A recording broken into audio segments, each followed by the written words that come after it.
मौसम की मध्य प्रदेश में न्यूनतम तापमान 5 डिग्री सेल्सियस के करीब पहुंचने के लिए बेताब है। उत्तर भारत से आ रही बर्फीली हवाओं के कारण पूरे प्रदेश में यह स्थिति बनी है। रात को ठिठुरन पैदा कर रही है, दिन में भी लोग कपकपा रहे हैं। ग्वालियर चंबल क्षेत्र में न्यूनतम तापमान तेजी से गिर रहा है। ग्वालियर में न्यूनतम तापमान गिरकर 5.7 डिग्री सेल्सियस तक पहुंच गया। दिलचस्प बात यह है कि पचमढ़ी में भी इतनी ठंड नहीं है जितनी ग्वालियर में दर्ज की गई। सिवनी में शीतलहर का प्रभाव देखा गया। धार खंडवा में शीतलहर का प्रकोप दिन भर रहा। खरगोन, मलाजखंड और दतिया में भी लोग सर्दी के सितम से परेशान रहे। भोपाल जिले में तापमान तेजी से गिर रहा है। यहां न्यूनतम तापमान 8.8 डिग्री सेल्सियस तक पहुंच गया। मौसम विभाग द्वारा 33 जिलों में दर्ज किए गए न्यूनतम तापमान में से सिर्फ 4 स्थानों का तापमान ही 10 डिग्री सेल्सियस के ऊपर रिकॉर्ड हुआ, यानी कि करीब करीब पूरा प्रदेश ही शीतलहर झेल रहा है।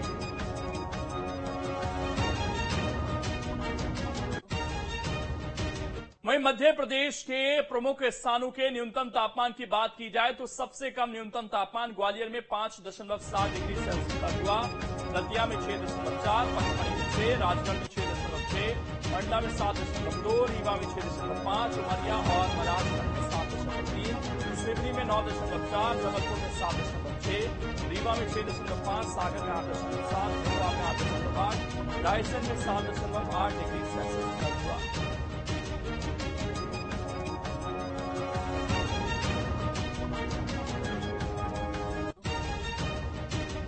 वहीं 22 दिसंबर को एक नया पश्चिमी विक्षोभ सक्रिय होने जा रहा है, जिसके कारण कई जिलों में बादल छाए रहेंगे और कहीं कहीं हल्की से मध्यम बारिश होने का भी अनुमान है। 22 से 24 दिसंबर के बीच बादल छाने के साथ मालवा समेत प्रदेश के कई जिलों में हल्की से मध्यम बारिश हो सकती है। इस दौरान तापमान में भी बदलाव आएगा, लेकिन पश्चिमी विक्षोभ के जाते ही न्यूनतम तापमान में तेजी से गिरावट आएगी और ठंड के साथ कई जिलों में शीतलहर भी चलने लगेगी।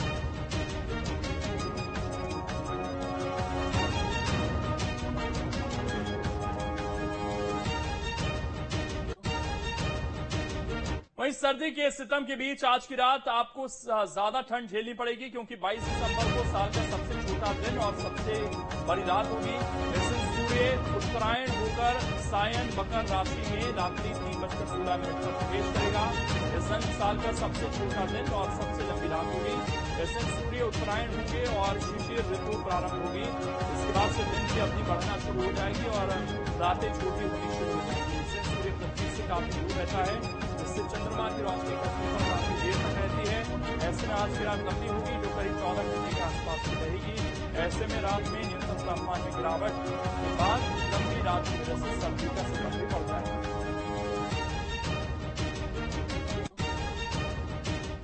और अब